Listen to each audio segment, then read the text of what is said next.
Thank you everyone for joining. A quick announcement, unfortunately Stu Hurst cannot be here, which is a shame.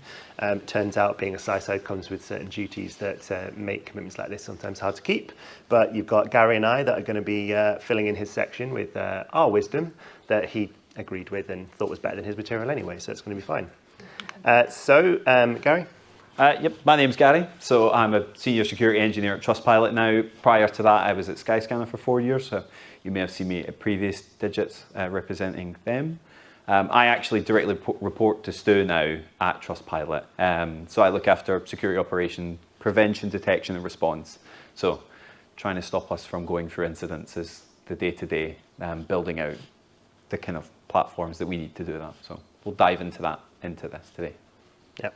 And my name's Harry McLaren, so I'm a senior product manager at SenseOn, and I'm also the security engineering squad lead. My background is security operations since essentially university, way back when, as an analyst, engineer, consultant, and so on. Gary and I also are moderators for Cybersecurity Connect. That's formally who's actually presenting this session. It's Cybersecurity Connect, which is a community organisation. We'll talk a little bit about that right at the end. Most of you probably know already, but it's fine. We're just going to cover a little bit. What we're going to cover, we're going to talk very briefly about the threat landscape. This is for those in the room that perhaps are less into your cybersecurity news and trends as others. So I'm sure this will be very familiar territory, but we'll cover it quite quickly.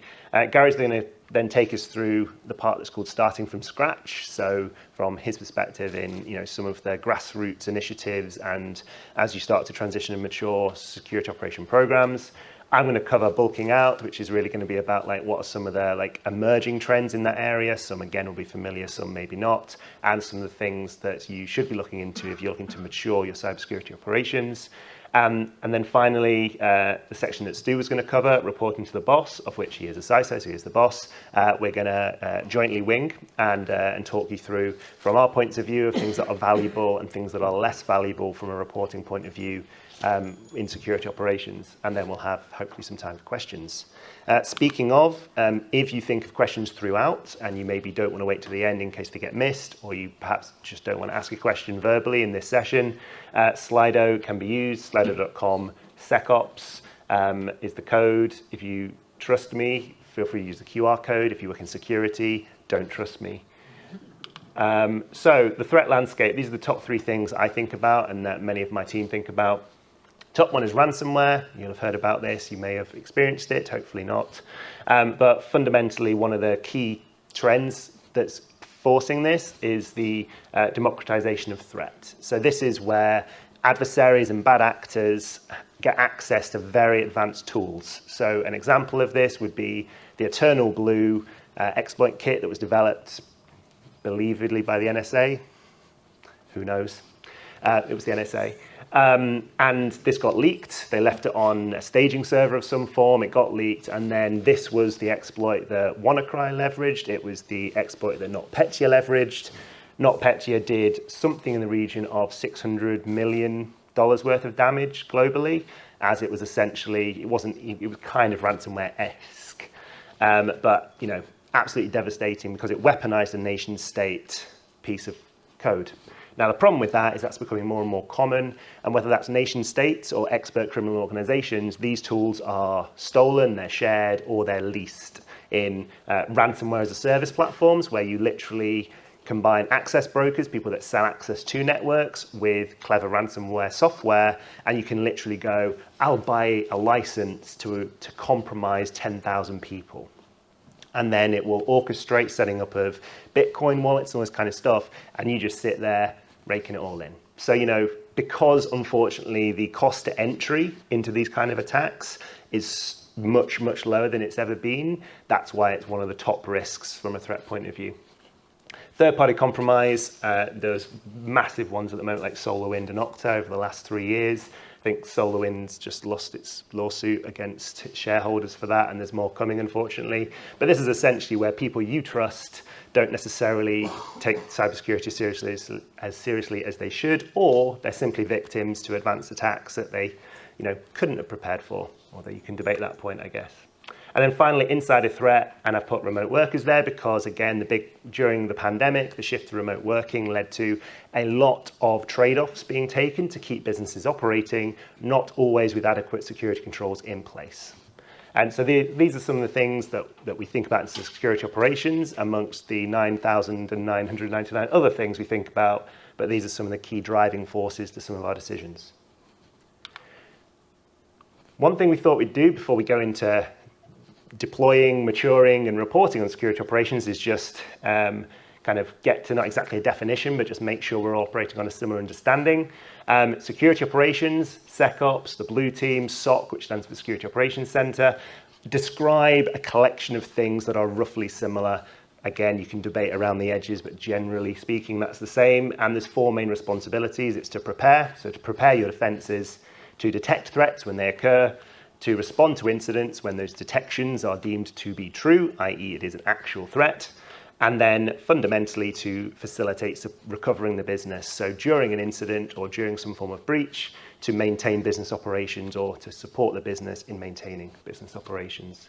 And the life of a blue teamer is, generally speaking, that of a dog that is awake all night worrying about what's going on.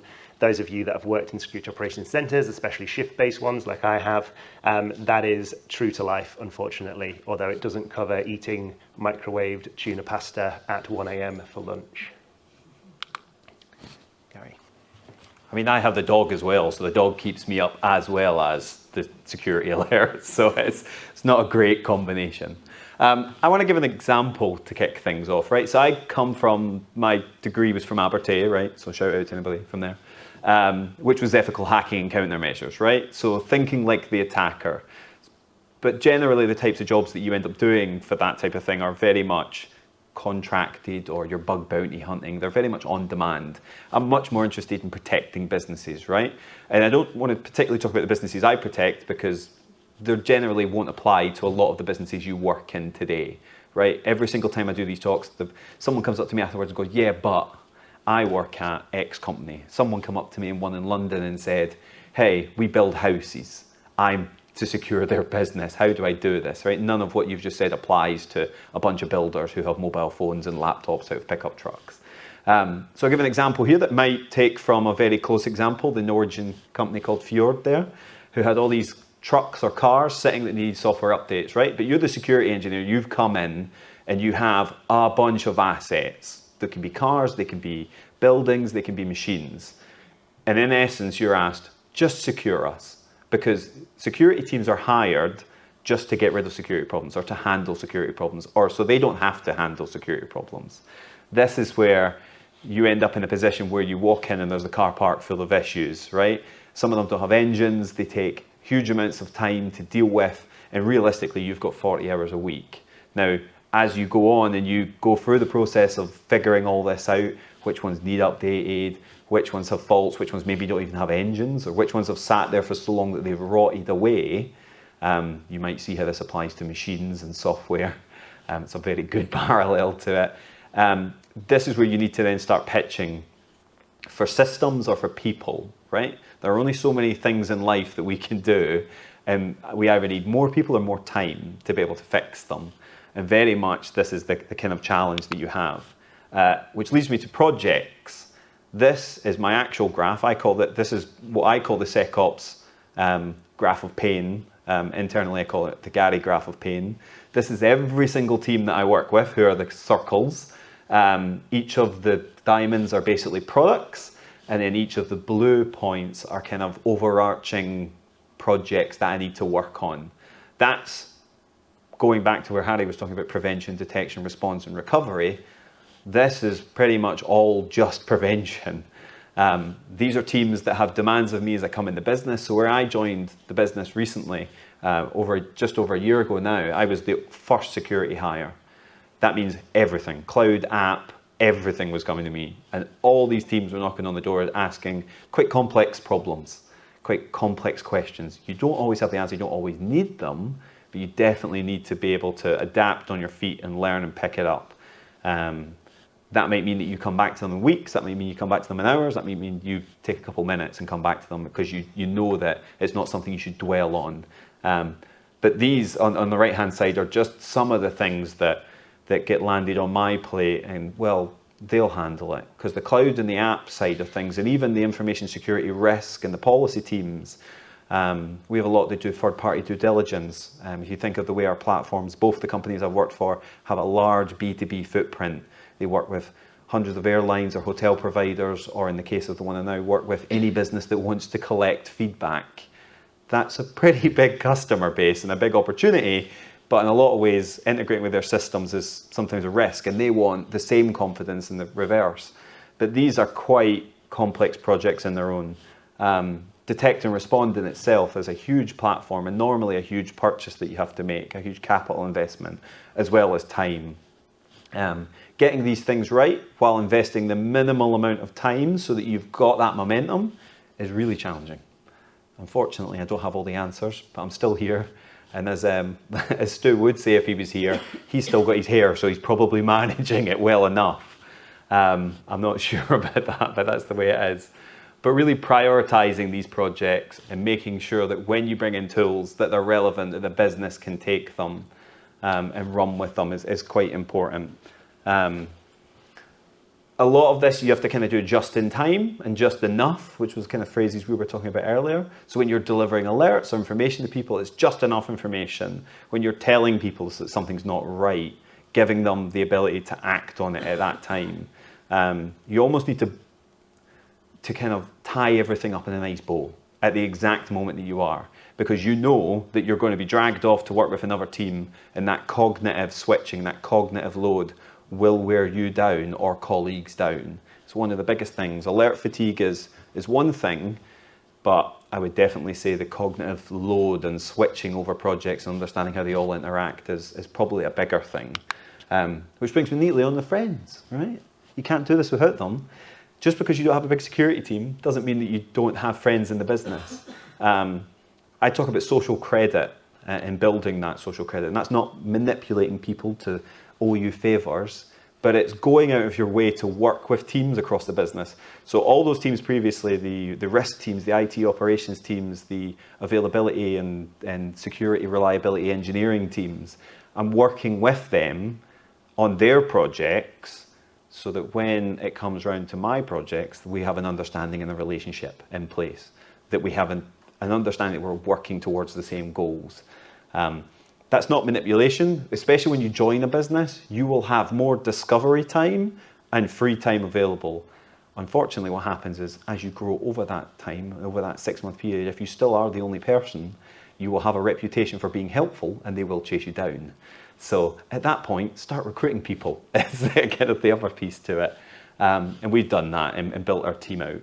And really when you start building systems out that give you actual data on how many issues you're having, that's when you then want to approach boards and talk to stakeholders that may be asking you for budget. I'm talking like probably a director or a manager. It's just in these agile companies, senior engineers will have to cover all the bases. It's just another piece. I hired 3 engineers into the business as well. As the only security hire, you become the person that can then have that opinion that's measured and valued. So there's a lot to it, but doing it slowly and gradually. If I was to come in on day one and say, I need 5 engineers, and they were to look at the salary, the average salary for senior engineers at the time, it would have been a no-go. But if I come to them and say, we're falling behind on dealing with this, then really there's a business case in there that's measured and balanced, which is very important. Harry, you want to talk about challenges? Thanks, Gary. Big takeaway there is that Gary only works a 40-hour week. Just. Nah, bad security engineer. Not really. That's a very reasonable amount of time. So these are some security operation challenges. I say emerging. Some of these have certainly been here for some time. But when it comes to progressing your security operations team strategically, these are some of the biggest obstacles that I've seen, mostly in large enterprises, over the last kind of year, more in kind of medium-sized businesses and a little bit of SMB as well. So if we look at the base of the pyramid, and it's down there because almost everything else rests on this, and that is fundamentally talent-related challenges. So talent fatigue and skill shortage. Skill shortage is estimated, I believe, about 3.4 million. short globally. I think in the UK it's like 2.7 million. yeah, no, it's many. But then within the people you have, there is then a massive rate of burnout. The rates of mental health issues, mental illness within cybersecurity is higher than other benchmarks. And I think there's some key reasons for that. One is the job itself is adversarial. There are very few jobs outside the military or police that are adversarial by nature. You are usually, if you work in a job, fighting just normal human nature or nature itself. We are fighting people that are actively trying to do you, your family, your business, your country in some cases, or your society, significant harm. And in some cases, the type of harm that ends in loss of life. And so that's when you are ultimately exposed to the same bad people on the internet, no matter who you are. It's not like you can just choose to not go to that dodgy part of the city. Every part of the city could be dodgy or it could not be, and you don't really know. And unfortunately, it's not even where you go, it's where they go. So they can come into your neighborhood and you're like, oh, but it's a really nice neighborhood. It's like, yeah, I know, but with very little cost, the bad people, seriously bad people, can literally go anywhere. And so that is very adversarial and it can result in a significant amount of stress. When you are then asked by, say, the board or by important people within your business, possibly your shareholders, what are you doing against, the threat of attack by Russia? And you're there as a 5-person IT team, and you're kind of like, against Russia, that multi-billion,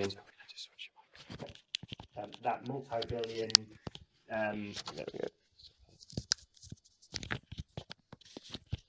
No problem. They spend hundreds of millions in cyber offence, and you've got a cybersecurity budget of £20,000. And it's kind of like, well, you can't, can you? And the answer is, of course, nuance. There's things you can do. But yeah, so anyway, the industry is adversarial by nature. That can lead to a huge amount of fatigue, as can things like alert fatigue and the just ever-growing mountain of work. And a skill set that is, I would say, poorly taught within schools and universities is that of prioritization.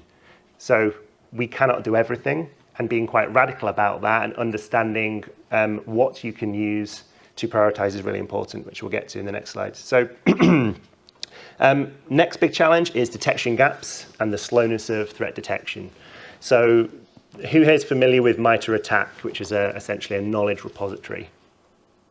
Okay. Well, ATT&CK, which we're going to talk about in a little bit, is essentially a massive repository of information about threats. So who the threat actors are, i.e. the group, what they're interested in, their motivation, but it focuses in the tactics they leverage to achieve their objectives and the techniques that they use in the pursuit of that objective. So what that means is it ends up being about a list of 500 things that bad guys could do to you. So if you imagine printing that off and going like, cool, so we have to protect ourselves, apply detections, and have the ability to respond appropriately and at pace against 500 things. How hard could that be, right? So when you're talking about detections, you have to, in theory, have at least one way to detect each of those techniques being leveraged against you specifically, and then keep it up to date. And it's, of course, unmanageable. It's unmanageable even for some of the largest organizations in the world. So that is one of the big challenges so therefore, which ones is it? Is it the one that's at the top of the list, the bottom, the middle, the ones that have names you're familiar with, or where you have knowledge gaps?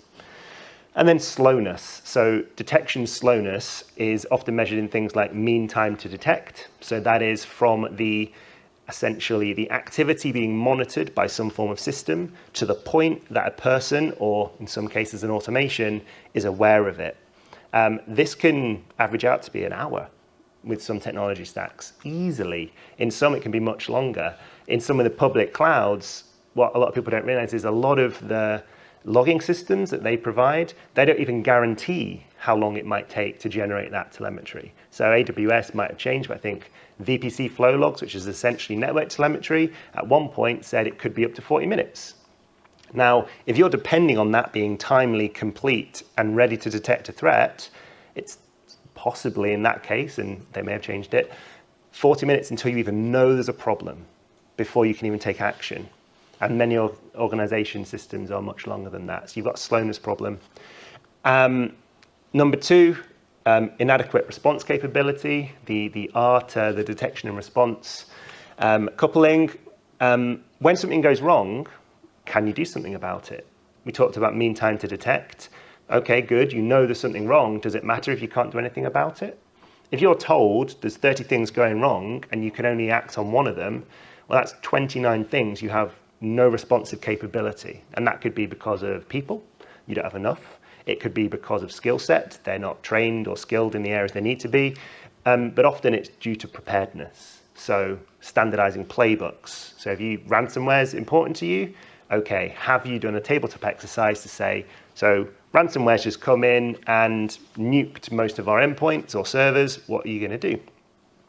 There was a great incident recap shared by one of the incident responders for Maersk Shipping. When NotPetya hit them, it took out everything except one small domain controller in Nigeria, I believe, because there was a power cut in the area, and they rebuilt from that over, I think, 4 weeks. But they lost the ability to communicate with their employees. They lost their Exchange server, and they lost their IM server. So they suddenly had 60,000, I don't know, a lot of people who couldn't access the machines, couldn't speak with their boss. And of course, they're a big global enterprise, so they tell people, don't store our information on your personal devices. They didn't have each other's mobile phone numbers. Their work phones weren't working either because of the MDM software being linked into this entire thing. So how do you communicate with your staff? They ended up creating WhatsApp groups, local WhatsApp groups, where it would be like, how many people do you know from your team? Do you have their phone number? Add them to this group. And this very slow and horrible process. Imagine that as a global enterprise having to go through that. And I thought that was such an interesting lesson to learn. And one of the first things I did when I joined my organization and I established our CERT was, how do we have out-of-band comms for the senior leadership, for the senior people in IT and security? First question, we just use a signal group, a group of signal groups, in fact. But at least we have, Slack goes down, Google Workspace go down, I can still communicate to the people that can bring them back online. So, little things like that are so important when the shit hits the fan, fundamentally. And then finally, at the top of this pyramid, and indeed at the top of all pyramids, you could argue, in the private sector at least, is the pace of business change. Businesses want to transform, they want to embrace digital technologies. If they're new businesses, maybe they were even born in the digital domain or born in the cloud.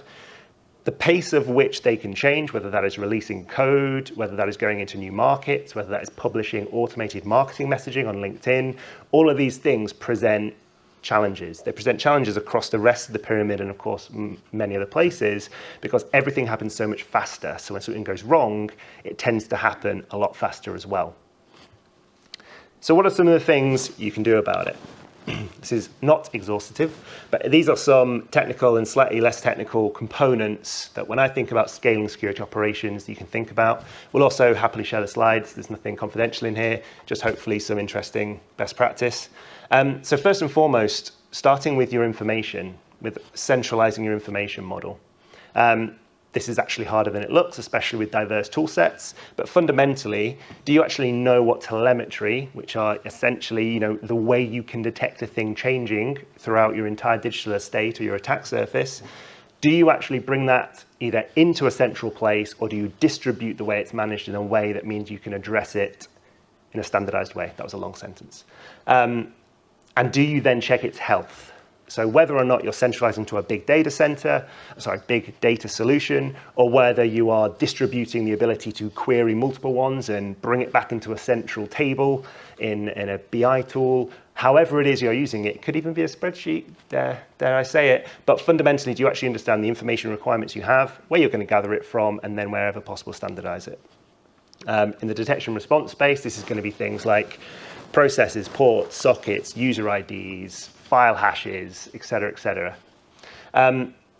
Number two, which of course builds on your telemetry or data, is high fidelity detections. By fidelity, I mean their ability to detect true attacks, also known as true positives, versus their ability to either miss attacks, which would be a false negative. Yeah. Now, false positive would be if they detected it and they shouldn't have. But anyway, getting truth from your detections, as opposed to them missing things or them reporting they've seen something when it wasn't true, which would be a false positive. The other thing you could throw in there would be, say, a benign positive, where the detection has technically done its job, but because of either poor business practice or poor IT hygiene, they've alerted anyway. And if you've ever worked in a security operations center, you'll know that 99%, certainly if you look backwards, not forwards, will be in this kind of domain. So things that should have been patched which weren't, access requests that weren't approved, but people access the server anyway, et cetera, et cetera. So they're not false positives in the sense that, because if that had been a bad guy, well, the detection did its job. The fact it wasn't was because someone didn't do their job right.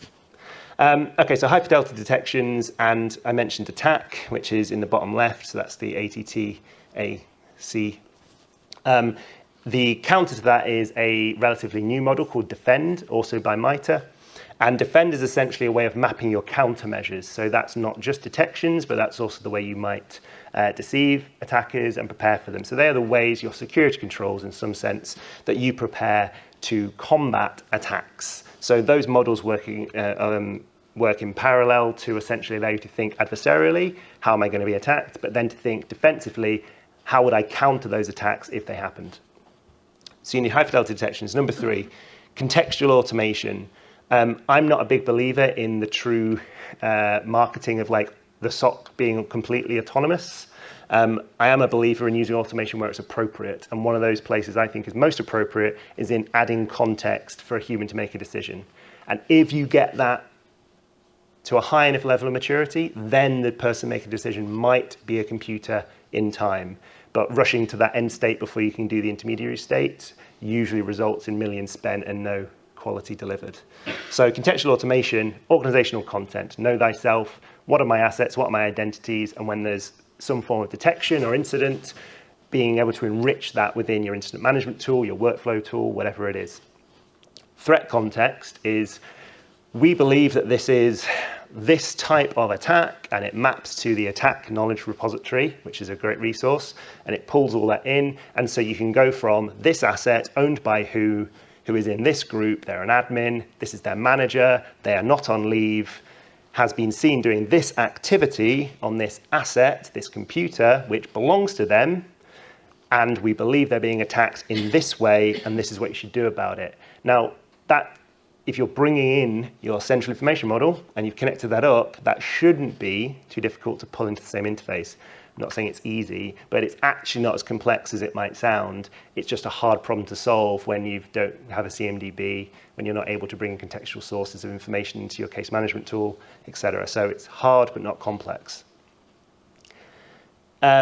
Number 4, central config management. I've heard some people refer to this as like SOC as code or detections as code, but it's essentially borrowing from our incredible friends in the DevOps space who use version control systems, CI/CD tools, release pipelines, unit testing, essentially ability to peer review and approve, and something actually happens and gets deployed out there. You should be doing the same for your SOC tooling. So for your security operation tooling, and I found this especially relevant in your detections because they tend to be very many and need changing quickly. So what you want is the ability for a detection engineer, of which both Gary and I have been, Gary probably still is in some respect, but I now have a team for that, is essentially, I need to change this code. I need the code to move from saying this thing to that thing to detect the new bad thing. How do I get that into all my tools that do my detections within seconds, as opposed to hours, or worse, never? And then what this enables you to do is manage multiple environments. So if you're an enterprise or if you're a group of companies, so I worked with a global bank, they had 33 different banks under their group. They had 20 different SIEMs, if I remember correctly. So what they needed, though, was when their central SOC wanted to change a detection for a threat that the whole banking group faced, they made a change in one place, they peer reviewed it, and they clicked distribute. And it went into every single SIEM, and then they had a health dashboard. They could go deployed, deployed, deployed, and then they could show metrics, and we're going to get into metrics shortly, around things like what was the lapse time from prototyping a detection to it being live in my environment, and they tried to keep that below 15 minutes. And finally, communicate value, which brings us to reporting to the boss. Do you want to start with coverage? Yeah, I think that's really key just on the last point as well, right? I mean, I've tested probably 5 Siemens SOAR solutions over the last year. I'm not going to mention who, but you can just take the biggest tech companies in the world, and they do not do config as code in any meaningful way. In fact, one that we spoke to says, we'll manage all your rules for you. And they turned around and said, they're proprietary and we can't let you see them. So when I'm asking them to update them with like an exclusion or something that is relevant to my business, it's difficult, right? So it's a tough thing to do. I can't imagine 20 seams, never mind one. When we come to this, I get asked this a lot, right? This is something that we've been working out as a kind of new security function. Stu and I both joined the business. He joined 6 months before I did. He kind of came in as the first security person that was security, and I came in as the second, and he just went, you'll have to, at some point, give me something that you're doing. Just tell me what you're doing. And coverage is key, right? We have all these problems, we have all these systems, we have all these technologies. How many of them can we even see things, and never mind, are we actually doing something about them?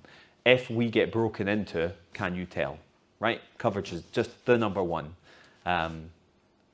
You'll get pitches from some businesses and they'll tell you, we can help you get rid of this many alerts. I don't care. I really don't care. It's all about how much we're actually covering. If we're not got any detections in AWS and all of your services run there, that's a huge gap, right? The same as in your corporate authentication or your endpoint management. It's all the same. It's all about coverage. And that comes down to understanding everything, how data comes in and out, right? I have multiple different teams that interact with businesses. They might use multiple different industries of ticketing systems. So I might have the same technology deployed in 3 separate instances. Just because I have a tick against one of the ticketing services might mean I'm missing the other 2. And I just assume, if you don't go out there and explore properly, that they're all using the same instance. And generally they're not, because they all get annoyed at the way that another team works and they want to work their way, so we all pay for licenses individually, which is totally fine. If that's the way the business works and the business makes money, then that's the way the business runs. But really, these kind of controls that we talked about, and Harry's went into a lot of them there, it's when you meet with people outside of the business and outside of security within the business, and some of you might be in that position today and try and understand, what should I be asking my teams? Threat modeling's huge, right? Has the team sat down and had a discussion about that? Who's trying to attack us? What techniques are they using? But how does it impact our technologies, right? Is our technologies all behind firewalls and that's totally fine? That threat modeling piece is huge, because trust me, I will do what I want in the business and do all the exciting security work that I can go and talk about, and it's all cool and sexy. And there's engineers out there that I see do it all the time. I do wonder when I see lovely companies write their blogs on their fancy Slack security bot that does all their automation and things, and I think, have you done the basics? Like, you must be really good if you're doing this. And sometimes I do wonder about that. And that's where threat modeling comes in. That's where you can check that the basics are being done. Mapping them to attack, mapping them to defend is great. If you can build it into the rules, a lot of these new seams and sores they're already in there. You'll get a dashboard and it'll tell you your coverage. I can think of the market leading one, which has a nice dashboard and it'll go red. If, for example, you have those technologies, you have those logs, but you don't have any rules against them. That's very much telling you that we have the capability to investigate these, but you haven't turned any of it on. That's probably a good way to work from that. And then tracking those incidents, right? Making sure that the incidents are being properly fed through a process. You're categorizing them from that critical to low. Sometimes incidents happen, like Harry says, you investigate them, a user goes, yeah, we approved that. We just didn't make a ticket because it was out of hours and the person just needed access. Here's the Slack messages. Cool. Rigorous following of procedures. This is where infrastructure as code's quite interesting in the DevSecOps thing. The idea that to deploy a service to production needs a piece of code that you have to have approved by a second person before it goes live is fantastic. That then echoes into the rest of your processes, right? So when we try and create users, I try and have them programmatically created so that if I ever see a person creating a user or deleting a user, that's out of the ordinary. I have to question that, right? That rigor is something that you need to build into the business. So ask your teams how to do that. I've seen teams, they transfer an Excel out of the people platform and they upload it into Azure AD and it creates the users. That's great, but then they go, oh, but the spelling was wrong or that field wasn't right or the email wasn't formatted correctly. That's painful. People don't want to do that. People aren't excited by that. They don't come in on a Monday morning and go, fantastic, here we go. It's Excel broken email day. They want an automatic process that does that. I want that as well. We all want the same things, but maybe they're not given the time to do that, or maybe they don't have the kind of understanding that those systems can integrate in a way. So sometimes coming in and modernising that is a big bit. But the regression piece is the last piece. Bug bounty is a huge show for this. We pay out on bug bounties. I had one at Skyscanner, I have one today at Trustpilot. We will pay people money for finding problems. I see people go, thank you for reporting it, we fixed the problem, there's $1,000. Great. How did they find it? Why did nobody ask? I'm not paying you to find stuff. Everybody thinks we're paying people to find stuff. No, I'm paying you to tell me how you found stuff. It doesn't make any sense if you've got this fantastic bot. We had one the other day. Someone got caught within 15 minutes of it going live. 15 minutes. It was faster than, as Harry says, a lot of your logs will come in. How are they doing that? Ask them. That's what you're paying for. And don't pay them until they tell you. They might not have to give you the full fancy automation. Someone the other day turned around and goes, I'm starting a company. Fantastic. Maybe we want to have a chat. Maybe we don't. Depends on what the problem is. But if you're consistently paying out on stuff like that, it shows that you're not doing regression testing. It is the holy grail, especially if you're trying to prevent things, that would be even better. But if you're not able to prevent it and teams aren't able to go back to the root cause, that regression testing is huge. It really does make a difference. But yeah, Net Promoter Score, I work for a company that does reviews and feedback. Ask your team how they're getting on. It's a big part of it. And I have a last point on that. And coverage is often mistakenly thought of as only breadth. So when you look at attack or other, it could even be the CIS or NIST or anything else, you look across and you see green, you're like, oh, we're covered. Amazing. Now that's not bad, but depth is actually where the detail is important, because an adversary is not going to attack you in the exact same way. And that's when you have to go down to almost procedural level or develop controls, i.e. detections, that are deep in the ability to detect. So if you have a detection, and an example of a very simple detection would be, if a password is entered incorrectly 3 times, alert. Okay? And that turn green. You're like, oh, we've got a detection. Is that a very good detection? It's a terrible detection. You get tons of false positives. It's very low fidelity, generally speaking. What about if it's 5 times? Only 5 times. Well, maybe it might be high fidelity, maybe not. Maybe you just hard code hashes of malware strains into your rules. Very high fidelity. If you ever see that hash, that's definitely a true positive. But you're now going to have to update that for every piece of malware released. And I think it's something along the lines of 300,000 discrete signatures a day, give or take. You're going to update your detection each time? Of course you're not. But that means it's very shallow. So very high fidelity, but a very shallow detection. But again, if you're just looking for a green box, we're covered against malware. Brilliant. You're covered against one file with one hash for malware. So the depth of your detections is critical. We don't have time to go into the details of exactly what you might look for, but if you think of one thing, it's just don't look at a heat map and go green, solved, safe, no problem. So on the reporting side, there's a bunch of things not to report. And I think that key one at the top, which is number of rules does not equal number of incidents prevented. Rules need to map to technologies. I like to think of these things often as like vanity metrics. And when you ask, how popular is your website? You're like, oh, great, we've got 20,000 new hits last week. I'm like, great, how many converted into a sale? Because 20,000 hits, unless the only thing you want from your website is brand recognition, isn't actually very helpful from a business metric point of view. Conversion is. Conversion is the outcome you want from your website in an e-commerce website. It's not number of hits. That's a vanity metric. It makes sound, it's like app installs. Our app's doing really well. 50,000 people have installed it. How many people have opened it more than once? 1%.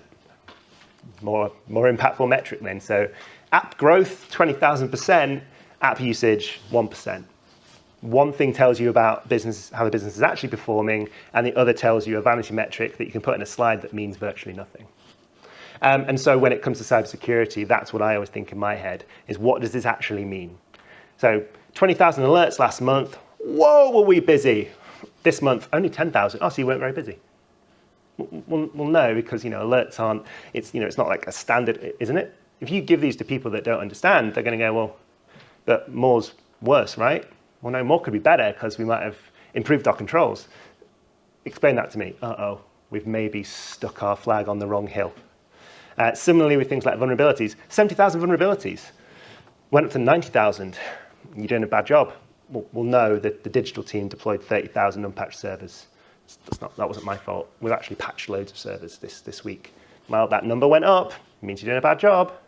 So, be very careful about the metrics you choose to report and speak to the technical leaders or business leaders about what actually matters to them and try and stick within that lens. Yeah, you might have quantitative measures that you can call out and say, this is why you should care, this is why you shouldn't. But generally speaking, people are going to go look at an arrow, and if it's green and pointing up or down or whatever, they're just going to, that's better or that's worse. And because humans are very lazy, bigger number or better, you load the number. Make sure that that difference actually means something as far as momentum, and coverage is a brilliant one. Last week, we had 20% coverage against the top 10 threats we worried about. Not great. Next year, we're going to get to 80%, and there you've got an OKR. And then you can actually track to that and say, we have managed to move from 20% coverage, 2 out of 10 of the big threats that we have security controls against, to 8 out of 10. Whoa! From a security posture point of view, suddenly you can actually make that more meaningful. And you might have put more detail in it, but you get the point. Do you have anything else to say on this one? No. Right, so I think we're at the end. So just a very quick blurb about Cybersecurity Connect. Our mission, our core values, I'm not going to read from the screen, but fundamentally we're just a community organization. We run events. The pandemic, like many member-based organizations or community groups, there we go, decimated us like they did most, but we're back and we have an event coming end of the month. These are free to attend events. They are open to anyone, truly, whether you work in cybersecurity or not, whether you work in technical cybersecurity or not. They are sales-free zones in the sense of our presentations are not sponsored, they're not vendor pictures, no matter who's kind of giving the talk, they are there to contribute something to the community. That doesn't mean if you work for a vendor, I do, that you can't present. It just means that you have to be focused on presenting something that's going to be interesting to other people and not just a sales pitch. So that's going to be at the end of the month. There are still some tickets left. I think we can have about 100 people at Free Agent. And we've got Quorum Cyber that are providing our pizza and refreshments, which is awesome. And yeah, I think that's it. There's a bunch of resources. I update this periodically. Some of this is more entry-level kind of stuff if you're getting started in cybersecurity. Some of it is more knowledge repository stuff like Attack and Defend. And then there's a bunch of stuff that links to code if you're interested. Hyperlinks won't do you much good, unfortunately, but again, these slides will be shared. And yeah, we'll now take questions, of which we have one Slido, which I'll go for first. Someone new to cybersecurity, is there any platform you can suggest they join or any company that can train? Oh, me. So I got my job in cybersecurity for the cheekiest way possible. I showed up to these events. Not specifically these, there wasn't, at the time, there was kind of different events going on, but I showed up to like just an open tech event in Edinburgh. It was hosted at the time at Skyscanner, and literally walked in and used to get free pizza while I was a student. I used to get the train fare on a Thursday night. Go figure, right? I paid the train fare through. It was about £16 for free pizza, so it probably wasn't free by the end of it. But I think the net gain now in salary has probably changed that. So prior to that, I sold suits for Slater Menswear, so quite a career change to say the least. Yeah, I went to uni in between, right? And don't get me wrong, we were having a chat before. It's probably a challenging time in the sector overall for recruitment. I would say at this event, I've hired someone that I met at this event personally, and they worked with us for a bunch of time. They're now on doing, I would say, something bigger and greater than the role they joined us to do. They moved on to something else quite exciting. This is probably one of the best events that I know for training and things. It's a kind of mixed bag. Code Clan, there's various different things. I would be afraid to stick one out and say it was the best. But yeah, starting in the industry, meeting people is the best way. We do one thing I will say about this is, we do let people pitch if they're trying to recruit, right? That doesn't mean that we're taking commissions or anything to the effect. It's just a case of people will talk about it, and I'm not going to go around and stop them talking about job roles they've got. So yeah, it's good for that. And recruiters, salespeople, marketers are also welcome there, and you are an active part of the community. But the amount of people that have at least gained interviews, if not jobs, from our events and indeed many others, is significant. It goes a long way to meet someone at an event because they're interested. They're interested extracurricularly as well, which is a benefit in cybersecurity. It's a very fast-moving industry. It takes a lot to keep up, if that even exists. That's a different talk. But yeah, so as far as training, I mean, there's some resources on the slides that are people that literally collate training materials and try and map it to, say, an entry-level security operations role. I highly recommend checking them out. They do a far better job than I could do.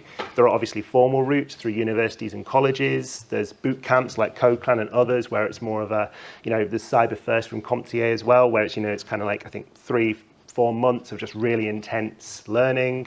There are apprenticeships. There are all kinds of opportunities. SciSec, in fact, have a bunch of ones as well about when you're changing career, like a career mover. It's a program more fit for people that have some experience working, but not necessarily the skills required to do the job. So check those out. In fact, most of the certification bodies have programs of that, especially within with initiatives within like equality, diversity and inclusion. So if you're in a minority group, a lot of them have budgets that are kind of ring fence to try and enable those underrepresented groups in the industry as well. So a lot of different options there. Working at the slides, they'll be on Twitter or LinkedIn. So add Gary or I. Just Google our names, you should find us. We'll share them later today or tomorrow. Yeah. Any questions from the audience? We've had this through Slido. Any questions? You're welcome to approach us later as well. Feels weird all being back in the same room, not behind TV screens. It does feel that. It does feel weird. Brilliant. Well, that's us, and enjoy the rest of your day.